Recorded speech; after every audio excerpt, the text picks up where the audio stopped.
In a world where talent is evenly distributed, but venture capital is concentrated in coastal silos, smart startup money is heading for the Midcontinent.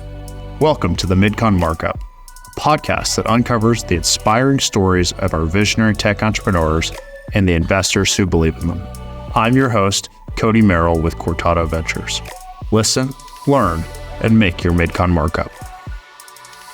All right, welcome to another episode of the Midcon Markup. Today, very fortunate to have one of our earliest LPs, Renzi Stone. Cody, thanks for having me. Excited to be here. Absolutely. Well, Renzi, can you give us a rundown on all the projects that you currently have in your hopper, all of the titles that you carry, and then we'll start back from the beginning and hear a little bit more about the background. It's interesting you use the word titles. I think one of the things I've worked really hard at the last few years is actually separating myself from the titles that have been given to me, either titles I sought or titles that landed in my lap. I've been fortunate over maybe the last decade to have quite a few hats that I've been wearing. One of them is the University of Oklahoma Board of Regents, which is a big title in Oklahoma. Another title is I was on the global board of YPO, another title.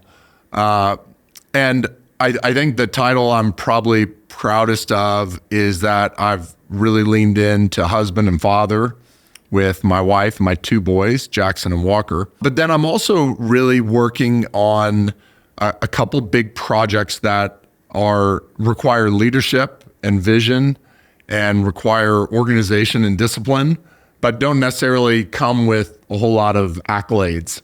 One is my project of over 20 years called Saxum. And Saxum is a marketing communication agency headquartered in Oklahoma City that I started in 2003. About 4 years ago, I started working on a transition plan where I was not the day-to-day manager of that business. And the trick was, could we do that and not have any slippage of the value creation for clients? Because, in a world that's more global than ever for services, maybe not goods, but services, it was easy for me to see a world where something that had lots of value had less value if certain people didn't work on that business every day. And so I think I've gone through a journey where I've gone from manager to leader, from in the business to on the business, from kind of final decision maker to troubleshooter. And I've really enjoyed that. The other businesses that I've worked on are what we call growth acceleration, which is not venture and it's not private equity, but it's sourcing people in the professional services space. We have a thesis we're working against, which is in the future, the world's going to need more consulting and advising, not less.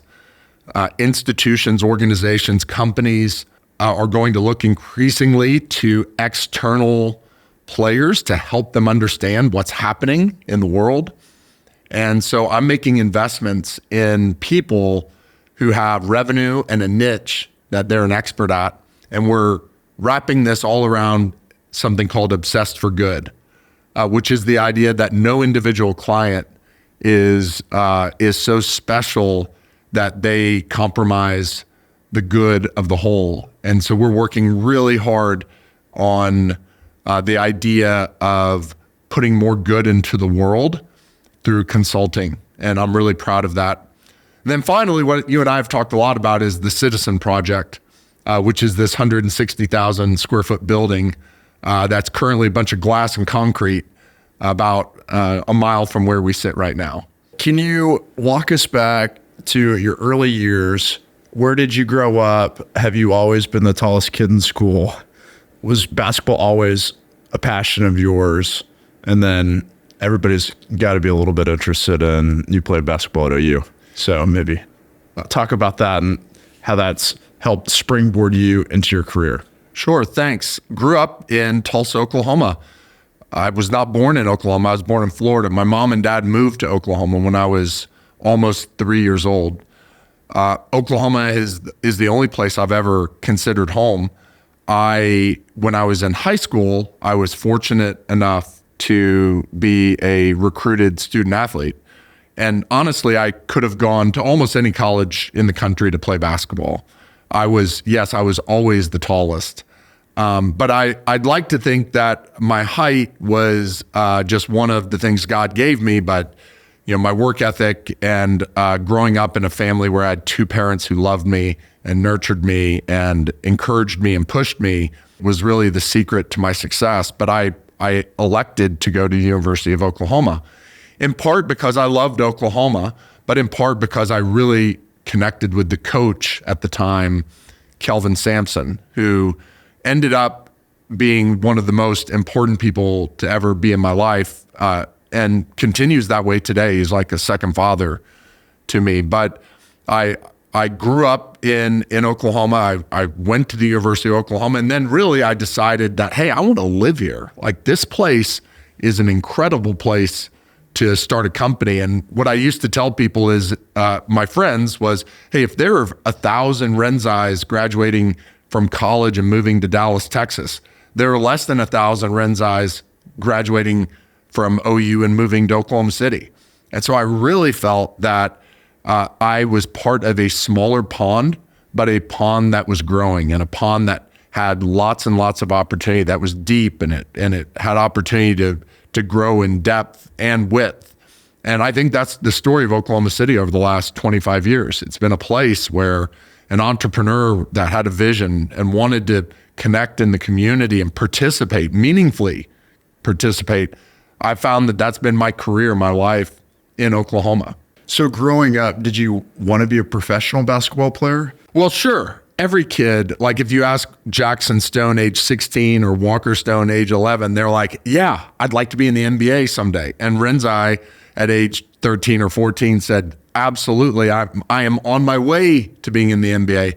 But what you quickly find out is that although having those dreams and putting discipline and work ethic behind those dreams is important, what you find out is those people that do that are really, really unique individuals. They're gifted athletically, certainly. They're usually gifted in other ways. I used to joke one of my biggest competitors growing up and in college was Desmond Mason. Desmond's pretty well known in Oklahoma City. He was an amazing basketball player at OSU. He won the NBA slam dunk contest early in his career, and then, like me, chose to live in Oklahoma City after he got done with his career. But the interesting thing about Desmond and Renzi, both of us were basketball players. We both played at a high level. I played at OU, he played at OSU. Desmond is also an artist, and an incredibly accomplished artist. And I joke with him and really all my OSU friends that Desmond Mason is better at two things than I've ever been at one. So those people are super unique people that get to do those things, and you can learn from them and respect them. Doesn't mean I didn't always want to beat Desmond whenever we went head to head. I certainly would never try to get into an art contest with him. Interesting. And then after college, I'm sure you had some professional opportunities. You could have played in Europe, you could have played elsewhere. Did you try to explore that? Well, I did. I mean, I technically was a professional basketball player because I did go to Europe, and I did get paid to play basketball in Europe, maybe for a short time. But then I also joined a traveling team in the US, and I got paid to do that. But what I realized really quickly is that although I was pretty good at basketball, so when I was 22 years old, I was a top 1,000 basketball player in the world, for sure. So in the NBA, there are 350 basketball players. And back then, before the game of basketball had expanded, there were another 750 to 1,000 jobs playing basketball. You could play basketball and get paid. Well, what I found out really quick is I was on the edge of that. So the jobs that were available to me were not the great jobs. They were jobs making $5,000 or $7,000 a month, which, by the way, is a lot of money for a 22-year-old or 23-year-old, but it wasn't a career. Now, I was so career-minded. If you were a baseball player and you're a top 1,000 baseball player in the world, you're in AAA. If you're a football player and you're a top 1,000 player in the world, you are in the NFL, literally in the NFL. If you're a top 1,000 in any of those major sports, you are playing. But for me, I just wasn't quite good enough, and there weren't quite enough jobs out there. And so I got into a career that started off me working for ESPN and doing color commentating on college basketball games. But then I also started a career in sports marketing. I was working for the University of Oklahoma, and then I parlayed that into a job with Learfield Sports, which had the rights, the multimedia rights at the University of Oklahoma, as well as Oklahoma State. So also in an irony of ironies, I ended up selling corporate sponsorships for OSU, which whenever I would come into a really hardcore OSU guy, they would say, man, I hated you so much, but actually now that I've gotten to know you, you're a decent guy.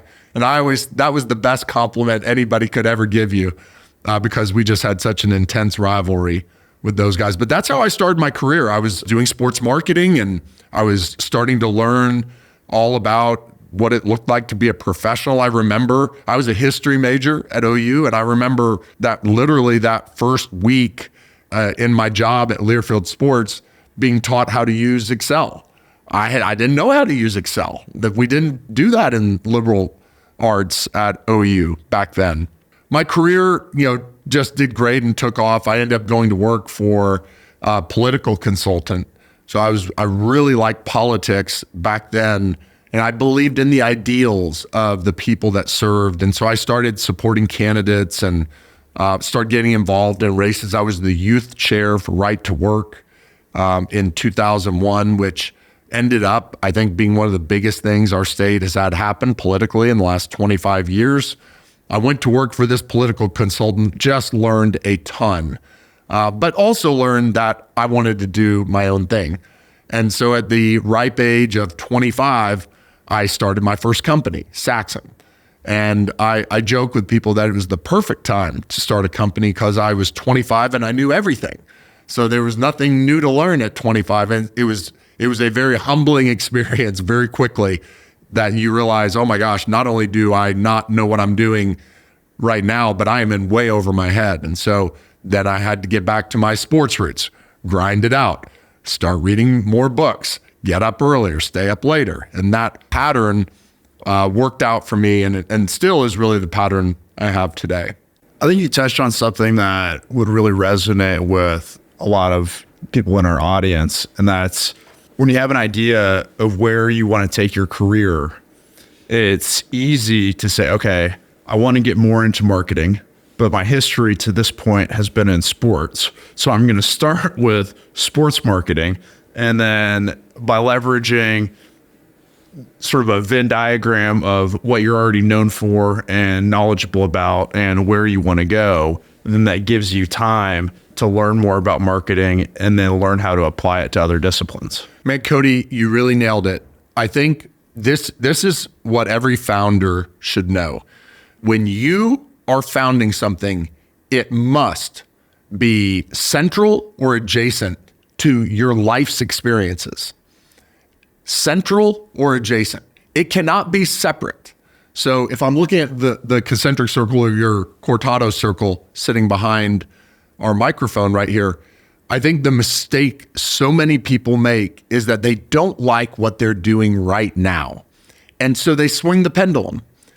So you go from selling cars to wanting to be a developer, a software developer. Well, you don't know anything about being a software developer, whereas maybe your father or your uncle or your aunt was in the car business. Well, now you're doing things that are adjacent, things you knew about. Everything I've done in my life professionally, and really my interests are almost always building on something that I've already done. Now, it may be building on something in a very unique way, but it's always from a place of advantage. I don't ever start over. Starting over by swinging a pendulum to something you know nothing about, but you have a great idea. Ideas are a dime a dozen. It's really about your ability to build on that knowledge acquired over your entire lifetime, where I think really special things happen. And that's something that I want every founder applying for funding from Cortado to understand, is that it's not just about the product, the buttons, the features. You have to have a very compelling why me. Like, very few founders are capable of raising venture capital. There's like a very high threshold, similar to what you were saying about being a professional basketball player. There's not very many seats available. It has to be a really credible opportunity. And in order to do that, you have to have a very unique value proposition for why is this a good idea and why am I the person to execute this and be better than anybody else on planet Earth at building this vision. I think people get confused, right? So they look at Renzi, and this is just maybe my story, but it seems credible to me, which is, well, he's successful because he played basketball at the University of Oklahoma. And so everybody knew him. And so that allowed him to get going faster. Well, there's some truth there. When I did start my career in Oklahoma, I did have a little bit of recognition out there, but I also had a lot of teammates who didn't take advantage of that experience the way I took advantage of it. And then every now and then when you see a peer or somebody you like Desmond, for instance, I could sit up here and talk about Desmond Mason and say, God gave Desmond incredible talent in painting and incredible talent to be able to jump high, which is why he won the slam dunk contest. But actually, if Desmond was sitting here, he would say, dude, I worked my tail off to learn how to jump high. And do you know how hard it is to get into the NBA dunk contest and win the NBA dunk contest? That was not just athletic ability. Do you know how hard it is to have your artwork shown at galleries around the world and be paid to paint something? It's not just because I was in the NBA. And I think the mistake founders make, the mistake all of us make, is we look at somebody else's success and we think that there was something that they got that we didn't get, that if we had just had that, we would have been more successful. My experience has been you grind every single day, and then you adjust and you grind some more, and it's a stacking of habits, and it is effort that goes into something year over year over year. And sometimes you do get lucky, 100% you sometimes get lucky, but that is rare. And product market fit is super important. And sometimes when you hit it, you're like, oh my gosh, I just got it. But a lot of people grind for years and years and then make it. And we say, gosh, if I was just tall, or if I'd just been athletic, or if I would just played at the University of Oklahoma, I would have been able to do that too. Well, I think that is a pretty faulty argument. And I think that it is something that it's a story that they tell themselves to make themselves feel better about why they haven't accomplished more. But in reality, anything that you want to do, any achievement in life is challenging. Building a successful startup, getting venture capital funding, achieving an exit is among the most challenging things that people can do. And in order to do that, what we've noticed from our portfolio and other successful founders is that they lean in to the competitive advantages that they do have, and they stack their competitive advantages, but they have to work and grind nonetheless. Like, you can't just say, I'm Renzi, I'm the basketball player, give me your marketing business. Ultimately, you're sitting on the other side of the table from somebody who doesn't really care what you did in basketball. They care about how much money you can make or save them. And that's a really interesting point, because the advantage that I absolutely got 100% from playing basketball at the University of Oklahoma was I could get a meeting with anybody. One meeting. And I did. I called up when I was 22 years old or 24 years old. No, probably 22 years old. I called up the governor of Oklahoma and I said, hey, I'd like to meet you and have lunch with you. And I had the confidence at 22 to do that. And the governor of Oklahoma knew who I was when I was 22 years old and invited me to lunch. And I went and sat and had lunch with Frank Keating at the governor's mansion, just the two of us.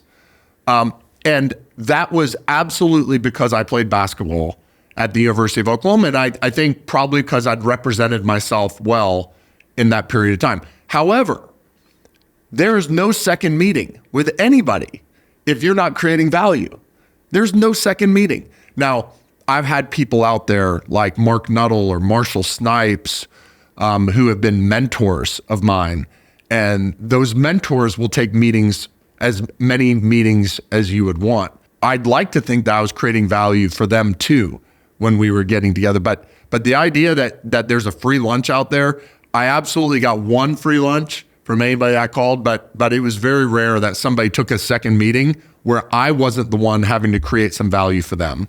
You named a few mentors, and I think mentorship is really important, but it's commonly misunderstood because if there's not value going in both directions, then ultimately they get tired of taking your calls and it kind of fades into oblivion, and it's not a well of knowledge that you can keep going back towards.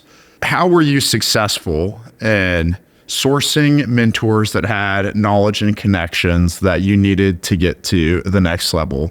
And then how did you think about managing their time commitment so that they were getting value from it, that they felt invested in your success and wanted to keep meeting with you and saying, well, where can this basketball player with a lot of ambition and great ideas go in this world? Like, how do you keep them engaged? I've had this question before, and this is like the easiest answer I can give. First of all, you'd never ask somebody to be your mentor. First of all, if you're older, of which I'm a little bit older now, and somebody asks to be my mentor, I feel a little bit unqualified, or maybe I haven't been around. And my guess is as I get even older, that it'll tell me that I'm past my prime if I'm being asked to mentor. It is a true joy to mentor people. But here's the secret to mentoring and sourcing mentors. You reach out to somebody you respect, and if you can convince them to have a cup of coffee with you, all you have to do is ask them about their favorite subject, which is them. And my experience is I've had a lot of mentors, people that I identified that I had something to learn from, and I just came with questions. What were you like when you were my age? What are the types of things I should be thinking about as I'm growing? Have you ever experienced this thing happen? How did you handle it? You come with questions. A lot of people that sit down with mentors want to talk about themselves. And the value for me in sitting down with you and having you just talk about yourself the whole time is lower. The value of you asking me questions that make me think and make me respond in interesting ways. I now have a higher level of respect for the person that came in with a detailed set of questions. They were there to soak it up, and I got to talk about something that presumably I know a lot about or am passionate about, or maybe it's just me talking about myself. So I never asked somebody to be my mentor. I just try to create value for them, and you create value for people when you ask them questions. Have you felt that in your mentorship efforts of younger people or less experienced people in their careers that you've gained a lot of knowledge from having to crystallize the bits of wisdom and knowledge that you've accumulated into bite-sized pieces of information? 100%. 100%. I'll give you one example. Ronnie Arani, mentor of mine. Now, Ronnie, if he was listening to this, would say, well, I didn't know I mentored Renzi. Ronnie and I probably met 4 times, and this is probably 15 years ago, 10 to 15 years ago. So for listeners who don't know who Ronnie Arani is, he is the person who funded the University of Oklahoma's Center for the Creation of Economic Wealth, and an incredibly successful first-generation American who created and exited an enormous oil and gas business, Ronnie Arani. So one day, Ronnie and I were meeting, and he said, "Do you know how to see the future?" And I said, "No, I'd love to hear. Tell me how you see the future." He goes, "It's very easy." I said, "Okay." He goes, "Find someone 10 years older than you and ask them what their life is like." And I thought about it. He said, "It only works for 10 years older." Now, Ronnie's probably 25 or 30 years older than me. He said, "It won't work for you and me. Because Cody, if you asked me what life was like in the year 2003, 20 years ago, that's the year I started my first company, I could tell you generally what it was like. But if you asked me what life was like in 2013, I could tell you a lot. I could tell you a ton. I could tell you how old my kids were. I could tell you what stage my business was in. I could tell you the things I was involved in. I could tell you a wealth, a treasure trove of information about 10 years ago. I couldn't tell you much about 20 years ago. So anytime I run into somebody 10 years older than me, that's like gold, because I am mining for the future. I am figuring out what the future looks like. I'm talking to them. I am all questions. And all of them, every last one of them can tell me what it was like when I'm 45 years old. And if I did it today and you see a 55-year-old, I see some 55-year-olds and I see old people. I see some 55-year-olds and I am inspired. They're doing important things. I see some 55-year-olds who are retired and wealthy. I see some 55-year-olds who are divorced and their kids don't talk to them. You can see the future if you can find somebody just 10 years older than you. Ronnie, mentor, gave me that advice 12, 15 years ago. I remember it like it was yesterday. There are a dozen people that have given that kind of advice over the years. So yeah, you do have to sift through multiple meetings to get that piece of advice that changes your life. And that's why, the brightest, smartest founders, entrepreneurs, leaders are always mining for that data from others. That's a great piece of wisdom, and it puts words to something that I feel like I've recognized in my life, but have never thought of in those terms. But it makes me appreciate the opportunity that I have here at Cortado, where Nathaniel and Mike are 10 years ahead of me in their journey, and their peers in the community, like you or Trent Smith, are also in that 10 to 15 year age gap from me. And so I'm grateful for the opportunity to have a podcast where I get to guilt you into coming on here and then sharing your wisdom. No guilt.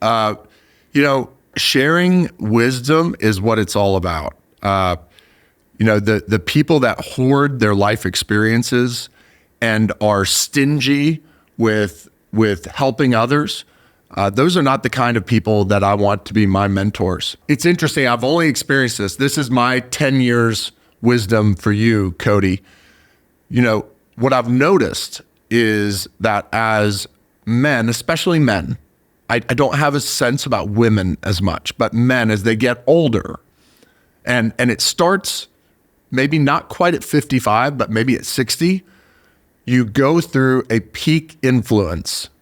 And Jeremy Kubicek talks a lot about the peak influence years are 55 to 65. But what I've noticed is, especially men, when they hit peak influence, you go off a cliff at the back of that influence. And frankly, I saw some of these men at the Cortado annual meeting. And it's not that their lives don't matter or that they're not involved in important things, but they find themselves with a different position of influence than they wanted. So you are in a getting to have an influence stage of your career. You're not at the top of any peak. You're at the ascent stage. Maybe me, just my age, not maybe necessarily me individually, but my age, I'm at the early age of peak influence, and I'll ride that wave for some period of time. And then at some point, there's going to be a Cody coming along. And what I've noticed is a lot of these people are hesitant to let Cody in or to let Renzi in because they like the perch. They like sitting on top of the influence mountain. And what I've noticed is that the ones who hold it with open palms, that allow others in and are willing to share their experiences and don't hold on to some influence on a board or a position in a company or community, but they see that the next generation is the one to lead the way. Those are the kind of mentors that I've sought after. And I've seen both of them. I've seen the ones that, that don't want to share because they're threatened. This could be an entire podcast, by the way, and probably a book.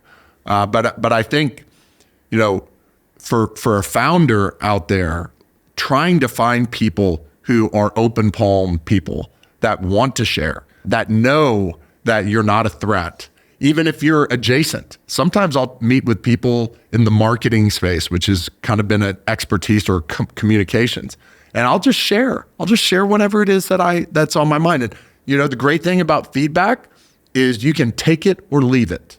Feedback and wisdom sharing and information is not prescriptive. It's something that can be volunteered, and it can be received or rejected. And either ones are fine. And I talk to my boys about that all the time. I say, hey, when I give you feedback about something, it is your obligation to receive it, but you don't have to act on it. You don't have to act on it. And the best mentoring relationships are where you're open to receiving information, but you do see that some of it's actionable and some of it you say, well, that's a crap piece of feedback. I'm going to let that one go. You said something that really resonated with me. It might have been a side note in your thinking, but you said that some people who are 55 and their kids don't talk to them. That seems like the hell of hells to you. Like, that's the definition of failure in your life.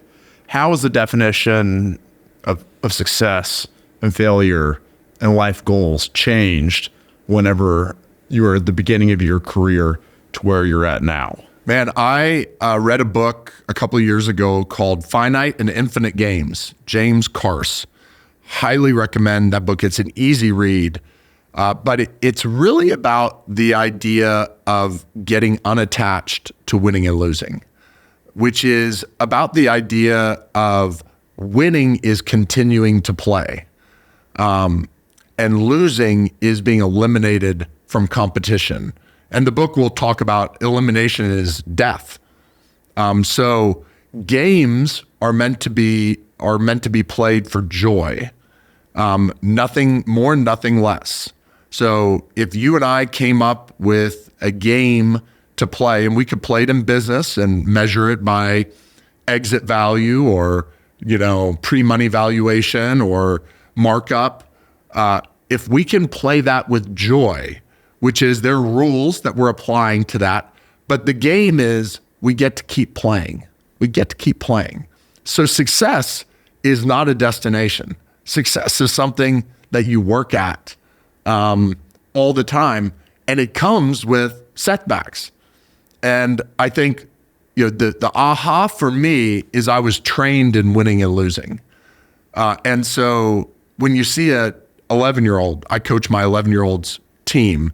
When you see an 11-year-old holding the weight of the world on their shoulders over some stupid basketball game, even if it's got big stakes, you really realize that you're not training them really the right way. You want to train them to see that regardless of outcome, there's learning. And so I've worked really hard, especially over the last couple of years, to disassociate wins and losses and focus more on the experience. And when I do find myself in a game, be comfortable with any outcome. Fascinating. Unpack that. Yeah. Well, I'm eager to read that book because I feel like ever since I popped out of the womb, I've been a psychopathic competitor. I want to win in everything. And growing up, I was extremely athletic as a small child. And then as I got older, I realized that everybody kind of caught up and I was just a little above average athletically. But I had the same competitive spirit that I have now then. And hearing that, it just makes me feel like there's all these instances in my life where I've put undue pressure on myself and I've been short-sighted because I've been so focused on that short-term win. And I'm eager to read that book and get the broader perspective that winning is continuing to play the game. I love business. I love building startups. I love being in a position where people trust me enough to have opportunities to continue to do that. And I think that it's probably a book that lots of people should read. Well, whether you're Edison or Ford or Steve Jobs, these guys didn't have moments where it was a light bulb moment, no pun intended. Yeah. This was a series of fits and starts. This was a series of failures and achievements. I think if I had to go back and do my life over again, which I may no regrets, just take it, learn from it, move on, I would say I'd be a little less attached to outcomes, certainly around winning. You're talking to a recovering addict of winning. When we would lift weights in the weight room at the University of Oklahoma, I would try to finish my weightlifting workout first. When we ran a wind sprint on a Tuesday at 4:00 in the afternoon, I would do everything to win the wind sprint. Winning is validation. And when you are seeking validation from an outcome, like winning and losing, knowing that, even the best winners lose 50% of the time, the best, unless we're talking baseball, and they only win 30% of the time, the best, you are setting yourself up for a life of misery if you are focused on the outcome of winning to judge how you're doing. But the irony of ironies is it's that drive that makes you do all that stuff. Right. So if you can harness that and still have the drive and the discipline and the grit and the desire to do something unique, but not allow it to define you, validate you, or attach you to some outcome, man, you are like, that's the kind of founder that Cortado needs to be looking for. If they can understand both at the same time. I'm just now figuring out how to do that, I think, at my age, at my stage of life. Great wisdom. I want to circle back on a conversation that we had earlier about how you've always tried to do something adjacent to what you've done previously and to be very methodical about your approach to expanding out. Taking on the Citizen project, this building, seems to be quite a big leap, departure from everything that you've done previous to this in your life. Can you walk us through the origin story of Citizen and then help us understand what your stepping stones were to get from services-based value creation to building and space-based value creation? Yes. Wow. So you are right. I'm going to attempt to tell you how adjacent it is, but this has been a learning experience for me. First of all, I have a great partner in Bond Payne. Bond has done projects like this before. And how did that relationship come to be? Bond and I have been friends for 20 years. Probably 18 for him and 20 for me, because I think it took Bond a couple of years to get over the fact that I was an OU basketball player, and Bond tends to bleed a little more orange. But in all seriousness, Bond and I were casual friends for many, many years, and then became great friends just through the course of citizenship. We were both involved in our community and wanted our community to be a better place. And we both, although we certainly are capitalists and want to do well financially, that was never motivation number one. That was a side benefit of getting engaged and doing good stuff. And so we both, I think, saw the opportunity in our community to do something around a development. And so the Citizen idea was born 5 years ago, and it has always been out of an ethos. This idea of citizenship, that we have rights and responsibilities to make a place better beyond our own self-interest. And so in America, we're really, really good at the rights part. Like, I have the right to do this. I have the right to do that. This is what's in the Constitution. These are what the laws say. But we don't spend a whole lot of time on responsibility. What is my responsibility as a citizen? And if you look at Oklahoma City and you've read Boomtown, or you follow history. And I could do another podcast on Boomtown, which I think is only partially correct about our city's history here in Oklahoma City. But if you read these books, our student of history, what you see is every generation, Cody, has its leaders that transform a community. And Bond and Renzi aren't necessarily transforming our community, but we are in our own way. In our own unique way, we are. And so the building is an idea first that could we build physical space post-COVID around the idea of citizenship, where people come together collectively to make a place better. And then it was, how do you build it? And so we built it with a team, and the best architects we could find, the best builders we could find, the best electricians we could find, the best developers we could find, the best tenants we could find. We brought together people who bought into the ethos of the building. Otherwise, it's just a hunk of concrete and windows, wood paneling or something. I don't know. And so the Citizen House project, which is housed inside of the building, is a social club that we believe will be an epicenter of economic and community activity and social activity, a place where people can have fun, and a place where you and I will do a podcast in the future, a place where we can meet people for the first time for coffee and have a mentor-mentee relationship. We're building a place that will accomplish those things. Friendship. How has your take on friendship changed over the course of your life? How much of it are you thinking this person has knowledge and connections that I want to add to my life versus how much do I just like having a beer with this person and enjoying their space? Because hear all the time that you become the average of the 5 people you spend the most time with, which is true. And you seem like a very intentional person, but you don't want to be robotic about it. How do you find that balance of joy, you just like somebody's presence, versus you want to become more like them? And how does it change as you get older? It's not easy to meet friends whenever you have a family and kids and you have a mortgage and all of these other responsibilities. Well, look, friendship is about what value I create for somebody else, and what value they create for me. And if either are out of whack, it's not really a friendship. So I have 2 best friends, 3 best friends, all of whom I have talked to in the last 12 hours. These are relationships that I have had, one for 31 years, one for 27 years, and the other for 10 years.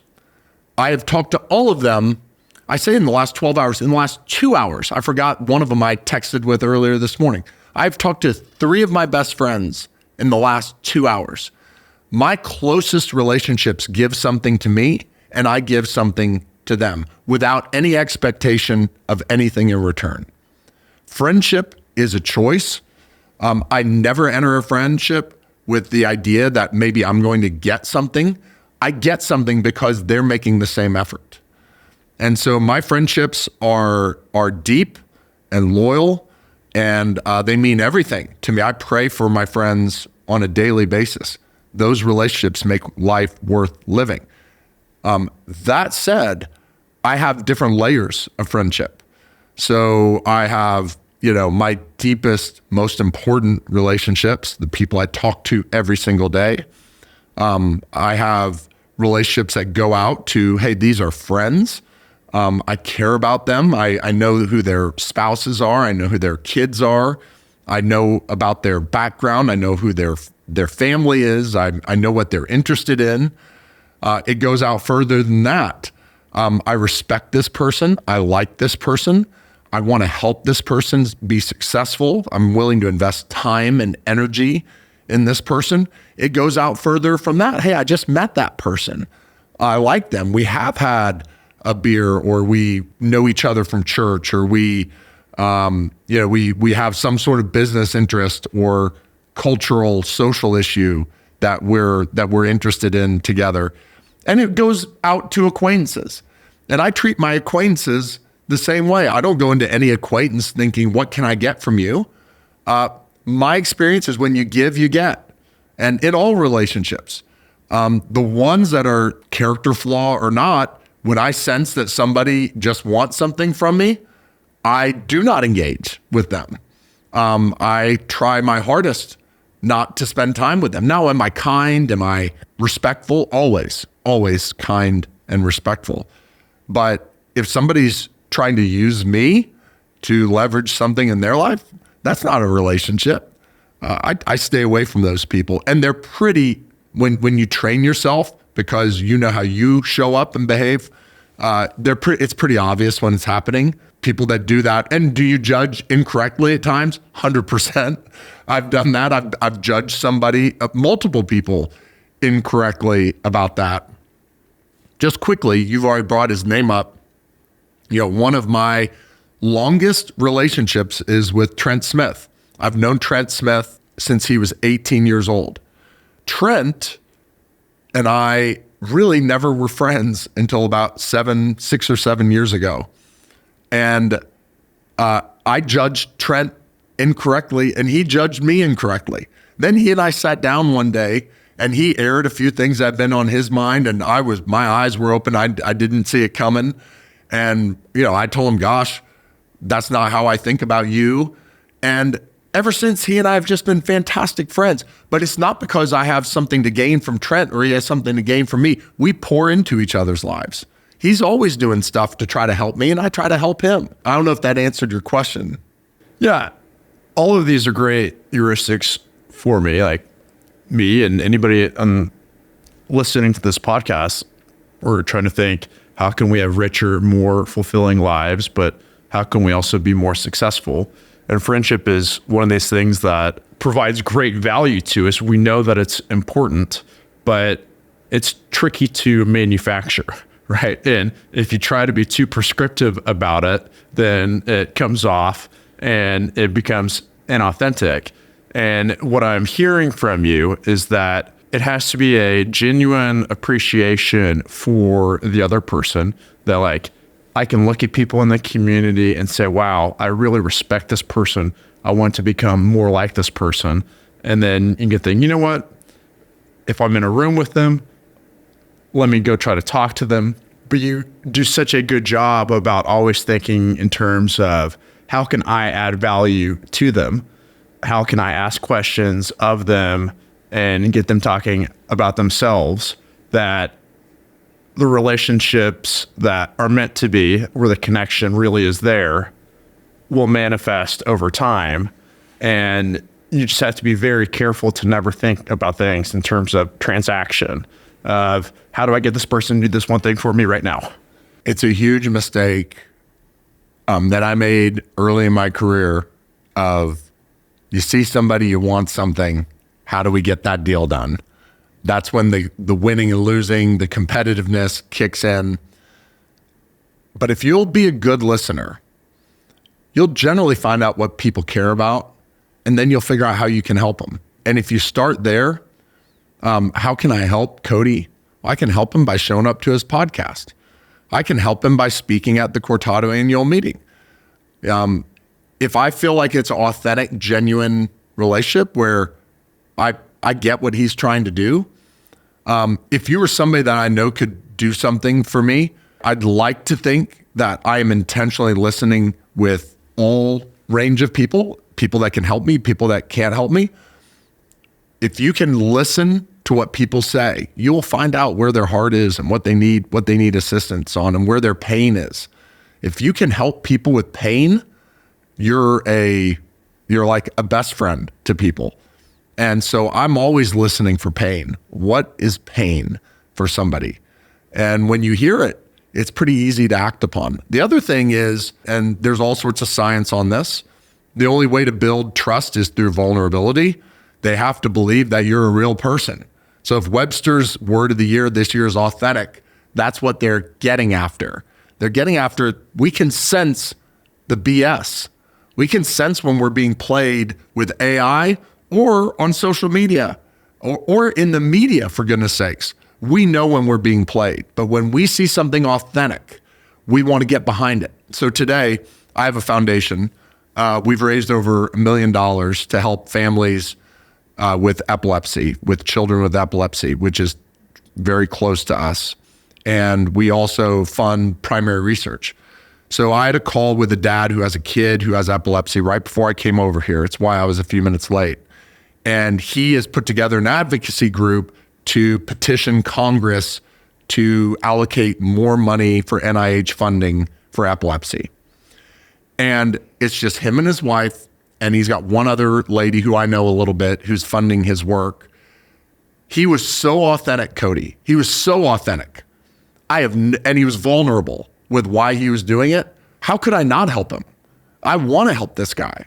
And I will. We will. Our foundation will help this guy with his mission because we know he's a genuine, authentic person. When I get hit up to give money to charity X, Y, and Z and it doesn't feel authentic, sometimes I end up doing it because somebody that I respect asked me. But you can sense when things are real. I think that's going to be a real trick in the future is being able to know what's true, what is values-based, and what's transactional. And I think it's because we're being trained in society on social media and in the actual media and in our interactions with people that are behind facades, whether it's behind a Snapchat filter or just anybody who is just perfectly dressed every single time I see them. I do ask myself, is that a real person? Do they really get up and show up like that every single time? And the truth of the matter is some do. And those people are super impressive because I think I'm put together pretty well most of the time, but not every time. Not every time because I'm a regular dude. And I'm doing my best out here. So I got off a little bit on that, but when I think about trust and relationships, and if you're out there raising money for something, like it's the old Maya Angelou, they don't remember what you say, they remember how they feel. And if you can help people feel something, if they can feel something, which is what you told me when I walked in about my talk yesterday about the Citizen, you said that guy made steel and concrete and glass sound interesting. I made him that person. I made him feel something.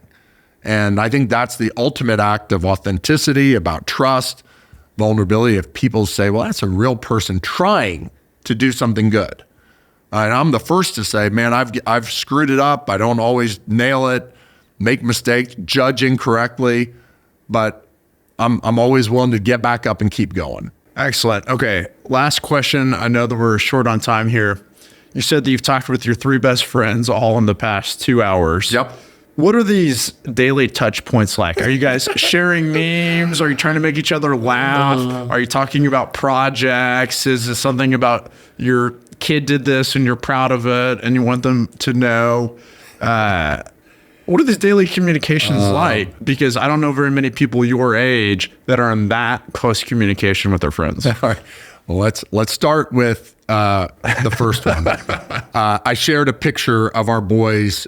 They play on the varsity basketball team together. And I shared a picture with Jeremy and Will Kubicek because we do a project with them called 6 Summers, where we're doing a 1-week father-son immersion every year from 7th grade till after high school.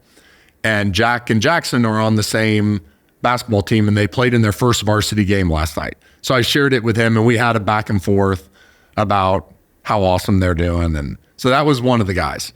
The other 2, Tim and AJ, were on, a little friend text, and we started off talking about Thunder basketball, which is a pretty common, text thread between us. But then it got into 90s rap, which is what AJ 30 years ago, when he used to take me to school, would have on in his car when I'd get into it every morning. And he would turn it up so loud that we couldn't talk on the way to school.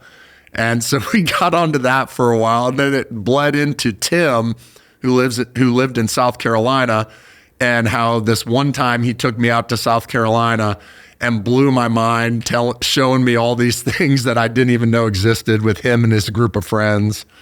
And so those are my guys. And we've been laughing about it all morning. And those relationships, I literally could call any of them within minutes. They would be wherever I was. I mean, they would show up, they would do whatever.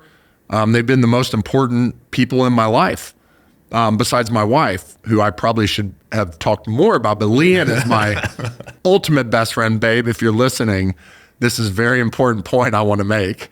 But all of us have different kinds of relationships. You know, your spouse relationship is just a different relationship than your best friends. And I would argue, some people say my spouse is my best friend, and truly my spouse is my best friend. But if I went to her with the stuff I go to my best friends, my guy friends with, you know, she wouldn't like me as much because we're talking about different stuff. I would imagine she absolutely does the same thing with her best girlfriends. She's talking to them about stuff that I want nothing to do with. And that's what friendship's all about. I appreciate you asking about friendship. It takes work. The best friends you don't have to talk to all the time. I probably have another dozen very, very, very close friends that some of them I talk to weekly, some of them I do talk to daily, some of them I talk to once a month, but we're still tight. Yesterday, the brother of one of my best friends, guy I've been friends with for 25 years, was at your event. And he and I sat down and I poured into this guy for 30 minutes at lunch over a deal he has going on in his life because of my respect and love for his brother. And I don't know what I'll get out of that deal other than that's what I would want somebody to do for me. Renzi, I thank you for being so generous with your time and your advice. I think of all of our episodes up to this point, this is probably the most conversational, and I'm just really interested in what you're saying and learning from it. Well, hey, I appreciate it. I'm a proud LP of 1 and 2. Would love, if you ever need somebody to chat with one of your founders about what it takes, I'd love to sit down with them. And man, best of luck with everything. Thanks, Cody. All right. Thank you.